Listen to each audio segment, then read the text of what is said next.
여러분 안녕하세요. 연규소 TV입니다. 오늘은 2023년 대비 중소벤처기업 정책자금융자를 어떻게 받을지에 대한 내용을 다뤄보도록 하겠습니다. 매년 12월 말이 되면 중소벤처기업진흥공단 홈피에 내년도 정책자금융자 계획을 공시를 하게 됩니다. 예산이 5조가 넘는 큰 돈이기 때문에 여러분들이 잘만 신청해서 받게 된다면 기업 운영에 큰 도움이 되리라고 생각을 합니다. 정책자금이라는 것은 기업에 정책적으로 지원이 필요한 분야가 있습니다. 고용 창출에 관련된 거라든지 수출에 관련된 거, 그리고 시설 투자, 혁신 성장 이런 데 들어가는 비용을 지원하는 건데요. 장기적이고 저리로 정책적으로 지원을 하고 있습니다. 대출을 해주는 부분은 두 분야가 있습니다. 첫째는 시설 자금이 있고요. 두 번째는 운전 자금이 있습니다. 시설 자금이라는 생산이라든지 또 정보화, IT 쪽이죠. 유통 물류라든지 기계 설비를 구입하는, 그리고 사업장을 건축하기 위해서 토지를 구매한다든지 또 건축하는 데 들어가는 비용, 또 사업을 좀 크게 하기 위해서 사업장을 매입한다든지 이런 데 들어가는 비용을 지원해 주는 게 시설 자금입니다. 이 시설 자금의 대출 금리는 보통 기준금리에서 마이너스 0.7%에서 플러스 0.2% 정도 금리가 형성되기 때문에 대략 여러분들의 입장에서 2% 내외라고 생각을 하시면 될 겁니다. 지원 금액은 대부분 60억 정도 지원을 해주는데요. 특별히 수출 활성화라든지 기술 사업화라든지 스마트 팩토리라든지 사업 전환에 드는 그런 시설 자금은 다소 차이가 있습니다. 뒷부분에서 말씀을 드리겠습니다. 그리고 기간은 4년 거치 10년 이렇게 해주고 성장 공유형 같은 경우는 2년 거치 5년 대출을 해주고 있습니다. 두 번째 운전자금에 관련된 내용인데요. 운전자금 같은 경우는 크게 이제 두 가지가 있죠. 기업 경영활동에 관련된 내용과 약소거음 폐지나 감축에 관련된 내용이 있습니다. 기업 경영활동에 관련된 내용 같으면은 80년대 초에 마이클 포터가 이야기했던 기업의 밸류체인이 있죠. 밸류체인에 들어가는 비용을 이야기합니다. 기술 개발에 관련된 비용이라든지 또 제조업 같은 경우에 원부자재를 구매하는 인바운드 로지스틱스에 들어가는 거, 그리고 오퍼레이션 생산하는 데 들어가는 비용, 그리고 아웃바운드로 물류로 나가서 거기에서 시장 개척에 필요한 영업 마케팅 비용이라든지 이런 것들, 그리고 여기에 이제 인건비라든지 임차 보증금 이런 기업 경영 활동에 필요한 비용을 지원을 해주게 됩니다. 이제 두 번째 말씀드린 약소거음 폐지 감축에 관련된 내용은 이런 대금 지급 방식을 약소거음 대신에 현금으로 전환하는 데 들어가는 비용, 이거를 운전자금으로 지원을 해준다는 이야기죠. 보통 이제 대출금리는 기준금리에서 마이너스 0.4%에서 플러스 0.5%, 그래서 이거 역시 보통 2% 내외로 대출금리가 형성이 되는데요. 대출 지원금은 시설자금에 비해서 적습니다. 5억에서 10억 정도 이렇게 지원을 해주고 있고, 대부분 2년 거치 5년 정도의 대출 기간이 있습니다. 그러면 어떤 부문에 지원을 해주느냐, 지원 사업 부문에 대해서 말씀을 드리겠습니다. 지원 사업 부문은 크게 세 가지로 정리를 할 수가 있는데요. 우선 7년 미만인 중소기업이 있고, 또 7년 이상인 기업에 지원하는 부문이 있고, 그리고 업력에 상관없이 지원하는 분야가 있습니다. 우선 7년 되는 지원 분야는 세 가지가 있습니다. 세 가지는 뭐냐면 창업 기반 지원형이 있습니다. 창업 기반 지원 사업 같은 경우에는 시설 지원 자금으로 60억, 또 운전 자금으로 5억 이렇게 지원을 해주게 되는데요. 특별히 이제 청년 전용 창업 지원금이 있습니다. 만 39세 이하 3년 미만의 그런 업력을 가진 중소기업에 대해서 1억에서 2억 정도 이렇게 지원을 해주고, 금리는 2% 고정으로 지원을 해주고 있습니다. 7년 미만 두 번째는 일자리 창출에 적극적인 그런 기업에 지원을 해줍니다. 일자리 창출이라든지 일자리 유지, 그리고 인재 육성이라고 하면 어떤 특성화고등학교 관련해서 인력 양성을 하는 프로그램에 참여한다든지, 또는 대학과의 어떤 계약학과를 만들어서 이렇게 참여하는 그런 기업이라든지, 이런 기업에 마찬가지로 시설자금 60억, 운전자금 5억 이렇게 지원을 해줍니다. 7년 미만의 세 번째는 재창업 관련된 지원입니다. 재창업은 제가 지난 동영상에서 말씀드린 정부 지원자금으로 스타트업 해볼까라는 동영상을 올린 적이 있죠. 그 동영상에서 말씀드린 제도전 성공 패키지, 여기에 해당되는 그런 중소기업이라든지 또는 TPSR 프로그램을 진행하는 그런 중소기업이라든지 이런 기업에 대해서는 성실 경영평가를 통과했을 경우에 이렇게 지원을 또 해줍니다. 자, 그러면 7년 이상인 중소기업에 지원하는 거는 하나가 있습니다. 그 하나가 혁신성장에 관련된 내용입니다. 혁신성장 관련 부문은 지식서비스 관련된 거라든지 또 국토교통부에서 인증한 우수물류 사업 부문이라든지 또 사회적 경제기업이라든지 또 소부장이라고 하면 소재부품 장비죠. 소부장 관련된 강소 기업이라든지 또는 스타트업 100에 선정된 기업이라든지 이런 기업에 대해서는 혁신성장에 관련된 기업으로 인정을 해서 시설자금 60억, 운전자금 5억 지원을 해주고 있습니다. 그러면 업력에 무관한 지원 부문이 있습니다. 업력에 무관한 지원 부문은 시설자금 부문이 7개가 있고 운전자금 관련된 게 9개 부문이 있습니다. 여기서는 제가 공통된 7개 부문만 말씀을 드리도록 하겠습니다. 자, 첫 번째는 개발기술 사업화 부문입니다. 기업이 갖고 있는 특허라든지 R&D 보유한 그런 기술들을 기술 사업화하는 부문, 이런 부문에 지원을 하게 됩니다. 특허라든지 R&D를 보유한 기술 사업화에 적극적인 그런 기업에 대해서 시설자금 30억, 운전자금 5억 이렇게 지원을 해주고 있습니다. 두 번째는 제조현장 스마트화에 적극적인 기업입니다. 제조현장 스마트화라는 거는 스마트 팩토리를 이야기하죠. 스마트 팩토리라는 거는 생산 라인에 어떤 ICT를 접목해서 여기에는 많은 IoT가 들어가겠죠. 사물인터넷 이런 ICT가 접목이 돼서 생산성이 향상된다든지 그래서 품질도 향상이 되고 고객 만족도 향상되는 그런 지능형 공장을 만드는 게 바로 스마트 팩토리죠. 이런 스마트 팩토리에 관련된 비즈니스를 하는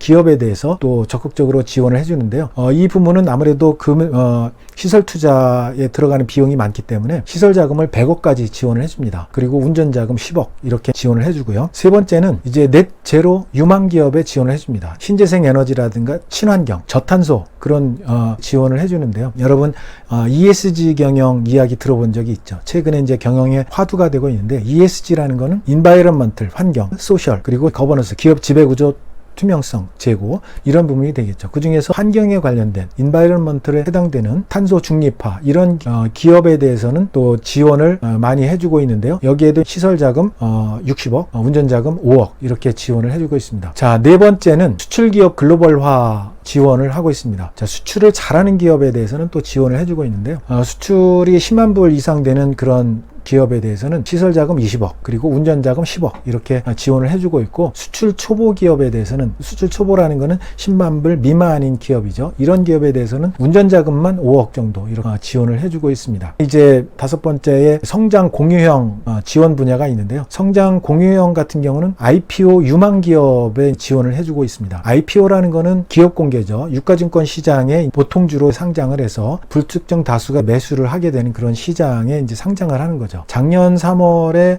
쿠팡이 뉴욕 증시에 상장을 해서 상장하자마자 시총 100조가 되는 잭팟을 터뜨렸죠. 여러분들도 이런 IPO를 통해서 잭팟을 터뜨릴 수만 있다면 굉장히 좋은 기회가 되겠죠. 그래서 이런 IPO 유망 기업에 대해서 또 지원을 많이 해주게 되는데요. 시설자금 60억 또 운전자금 60억까지 지원을 해준다고 하니까 도전을 한번 해보십시오. 여섯 번째, 이제 사업전환에 관련된 내용입니다. 사업전환 같은 경우는 뭐 예를 들어서 제조업을 하다가 유통 물류 기업으로 전환을 한다든지 이런 데도 돈이 많이 들겠죠. 그래서 시설자금 100억 그리고 운전자금 5억 이렇게 지원을 해줍니다. 그리고 일곱 번째, 구조 개선에 필요한 비용입니다. 97년도 IMF를 겪으면서 그 당시에 많은 기업들이 구조조정을 실행을 했습니다. 그런 기업 구조조정에 관련해서 또 지원을 해줍니다. 여기에는 이제 시설자금 60억 또 운전자금 10억 이렇게 지원을 해주고 있으니까 여러분들 많이 활용을 해보시기 바랍니다. 나머지 기타 내용은 제가 밑에 링크를 걸어놨으니까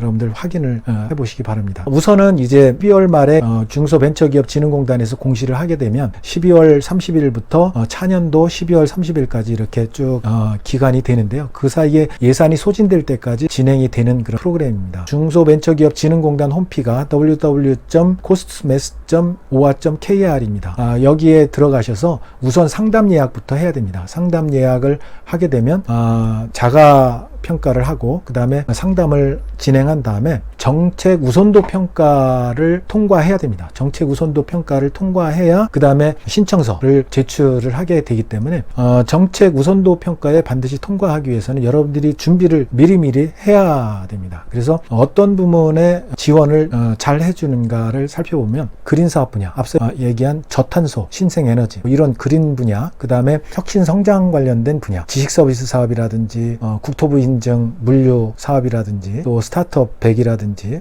또 사회적 경제기업이라든지 여러 기업들이 있죠. 그 다음에 지역 주력 산업이 있습니다. 지역 특화 산업이라고 해서 각 지역별로 뭐 부산 지역은 뭐 대구 지역은 뭐 광주 지역은 뭐 이런 식으로 해서 뭐 바이오 헬스 유망 지역이라든지 또 ICT 관련 지역이라든지 의료 헬스케어 관련된 지역이라든지 여기에 맞는 특화 산업 부문을 영위하는 그런 중소기업이라든지 또는 고용 창출에 적극적인 그런 기업이라든지 고용 창출이라는 거는 3년 연속 일자리가 증가한 기업이라든지 또 최근 1년 이내에 청년 근로자를 취업시킨 기업이라든지 이런 기업들에게 가점이 부여가 됩니다. 그 다음에 성과 공유를 하고 있는 기업인 성과 공유라는 거는 청년 내일채용 공제라는 제도가 있습니다. 이 청년 내일채용 공제라는 거는 청년 근로자가 입사를 하게 되면 2년 동안에 300만 원을 납부합니다. 그렇게 되면 월 12만 5천 원 정도가 되죠. 해당 기업이 300만 원 또 납부를 해주고 또 정부에서 600만 원 납부를 해줍니다. 그러면 2년 후에 1200만 원이라는 목돈이 생기게 됩니다. 그거를 받게 되는 거죠. 그래서 일자리를 유지를 해주는 그런 효과가 있는 성과 공유형 제도가 있습니다. 여기에 참여하는 기업에 대해서 가점이 있습니다. 여기에서 이제 기업이 300만 원 납부해야 된다는 부분도 역시 정부에서 또 지원을 해주는 부분이 있기 때문에 사실상 기업은 그 부분에 있어서는 돈이 들어가지 않는다는 점 알려드립니다. 그 다음에 수출에 적극적인 그런 기업이라든지 이런 기업들은 정책 우선도 평가에서 좋은 점수를 받아서 신청서를 제출하는데 통과를 할 확률이 굉장히 높다라고 할 수가 있습니다. 그리고 대출을 받은 이후에도 고용 창출이라든가 수출에 굉장히 적극적인 중소기업에 대해서는 대출 이자에 대해서 환급을 또 받게 됩니다. 그래서 여러분들이 적극적으로 이렇게 고용 창출에 노력을 해주면 좋을 것 같고요. 그렇지만 이제 제가 말씀드린 지난 동영상 정부 지원 자금으로 스타트업 해볼까에서도 지적을 해드렸듯이 대출을 받은 후에 용도를 엉뚱한 데 이렇게 활용하게 되면 제재를 받습니다. 바로 회수를 당합니다. 또 향후에 이런 융자를 받을 수 있는 대상에서 제외 조치를 당하기 때문에 여러분들이 반드시 목적에 맞게 사용을 해야 됩니다. 그리고 또 한 가지 중요한 거는 이렇게 융자를 받을 수 있는 업종이 제한이 되는 업종이 있어요. 그래서 예를 들면 제조업에서 무슨 도박 게임 관련된 제품을 생산한다든지 또 건설업에도 일부 있습니다. 뭐 여러 이런 융자를 제한하는 업종이 있기 때문에 제가 요 밑에 링크를 걸어놓은 정책자금 융자 계획 2022년도 걸 제가 일단은 걸어놨습니다. 그래서 이 부분을 클릭해서 반드시 확인하시고 여러분들이 상담 예약을 신청을 하시기 바랍니다. 오늘 제가 2023년도 대비해서 중소벤처기업 정책자금 융자를 이렇게 받았으면 좋겠다라는 내용을 설명을 드렸는데요. 여러분들 내용이 마음에 드셨다면 구독, 좋아요 꼭 부탁드리겠습니다. 여러분 감사합니다.